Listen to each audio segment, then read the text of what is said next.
அல்லேலூயா. கர்த்தருக்கு ஸ்தோத்திரம். இந்த நாள்ல கூட கர்த்தர் தாமே கிருபை ஜீசஸ் மினிஸ்ட்ரி முகாந்திரம் யூடியூப் சேனல் மூலியமா ஜெபித்துக் கொண்டிருக்கிற அருமையான சகோதர சகோதரிகளே, இணைந்து ஜெபிக்கிற குடும்பங்களுக்காக கர்த்தரை நான் நன்றியோடு ஸ்தோத்தரிக்கிறேன்.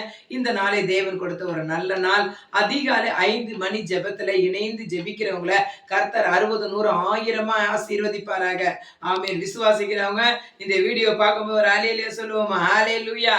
கர்த்தருடைய நாமம் ஒன்றே மகிமைப்படட்டும். அருமையான சகோதர சகோதரிகளே, நம்மளுக்கு வர போராட்டத்தின் மத்தியில நம்ம வாழ்ந்து கொண்டிருக்கோம். ஆனா அதிகாலை 5 மணிக்கு நீங்க எந்த சிரமமும் பார்க்காத எழுதி ஜெபிக்கிறீங்கல்ல, கர்த்தர் உங்களை ஆசீர்வதிப்பார். விசுவாசிங்க. கர்த்தர் பெரிய மிராக்கிள் நம்ம குடும்பத்துல செய்ய வல்லவரா இருக்கார். ஒரு வேத வசனத்துக்கு நேரா நம்ம கடந்து போவோம். 119 சங்கீதத்துல 71 வசனம் சொல்கிறது, நான் உபத்திரவப்பட்டது எனக்கு நல்லது, அதனால் உமது பிரமாணங்களை கற்றுக்கொண்டேன்.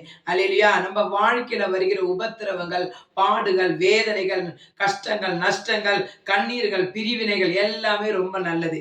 ஏனென்றால் தேவனுடைய பிரமாணங்களை கற்றுக்கொள்ள முடியும். ஒரு மனிதர் மேல நீங்க விசுவாசம் வைக்கிறீங்கன்னா அந்த விசுவாசம் எப்ப தெரியும்னா உபத்திரம் வரும்போது தான் தெரியும். அல்லேலூயா. அந்த உபத்திரம் வரும்போது கர்த்தர்கிட்ட சொல்லுங்க, ஆண்டவரே ரொம்ப நல்லது ஆண்டவரே, நான் உபத்திரம் பட்டது எனக்கு நல்லது. ஏன்னா உம்முடைய அன்பை நான் கற்றுக்கொண்டேன், உம்முடைய வசனத்தை கற்றுக்கொண்டேன். ஆண்டவரே நீங்க எங்களுக்கு என்ன பண்றீங்க, செவ்வையான பாதையில நடத்துறீங்க என்று தேவனை மகிமைப்படுத்த வேண்டும். அல்லேலூயா. அடுத்த வசனம் சொல்கிறது 72, அநேக ஆயிரம் பொன்னும் வெள்ளியை பார்க்கலாம் நீர் விளம்பின வேதமே எனக்கு நலம். ஹல்லேலூயா. அநேக வெள்ளி, பணம், பொருள், அந்தஸ்து எல்லாமே உங்க வாழ்க்கையில இருக்கலாம். நம்ம வாழ்க்கையில இருந்தாலும் ஆண்டவருடைய வசனம் இல்லாம இதெல்லாம் நமக்கு ஒரு ஆசீர்வாதமாய் காணப்படாது. ஹல்லேலூயா. வெள்ளியோ பொண்ணோ தேவனுக்கு பிரியமானது. ஆனா அது பிரியமானதையே நம்ம தேவனுக்கு மேலாக நேசிப்பது ரொம்ப நமக்கு வேதனையை உண்டு பண்ணும். கர்த்தரை முன்னாடி வைத்து வெள்ளியோ பொண்ணோ பணம் எல்லாம் தேவன் என்ன பண்ணுவாரு, எனக்கு கொடுப்பார் என்ற விசுவாசத்தோடு நம்ம ஓட வேண்டும். பொன்னையோ வெள்ளியோ நீங்க நேசித்து கொண்டு தேவனை விட்டு விலகிறாதீங்க. கர்த்தருடைய வார்த்தை என்ன சொல்கிறது என்றால் வேதமே நமக்கு வெளிச்சமாய் காணப்படுகிறது.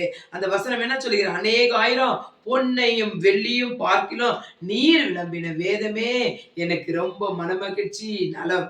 அல்லேலூயா. அப்ப வேதம் தான் நமக்கு நலமானது, மனமகிழ்ச்சியானது என்று தெரிந்து கொண்டு அதிகாலை 5 மணியில ஜெபிக்கிற பிரியமான சகோதர சகோதரிகளே, தேவனுடைய வசனத்தை வாசிங்க.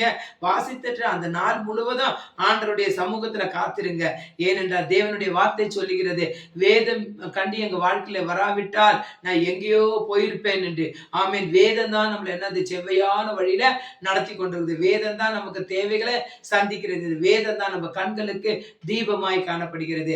அதற்காக பிரியமான சகோதர சகோதரிகளே, அதிகாலை 5 மணிக்கு ஆமீன் தேவனுடைய வார்த்தையை கேட்டுக்கொண்டிருக்கிற சகோதர சகோதரிகள் கர்த்தருடைய வேதத்தை வாசிங்க.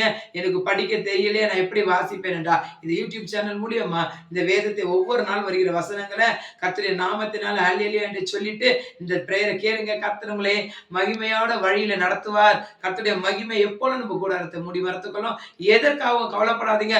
கர்த்தர் நம்மளோட கூட இருக்கிறார். ஹல்லேலூயா. God bless you. கர்த்தர் பெரிய மிராக்கிள் நம்ம வாழ்க்கையில செய்வாராக. ஆமென், ஆமென், ஆமென்.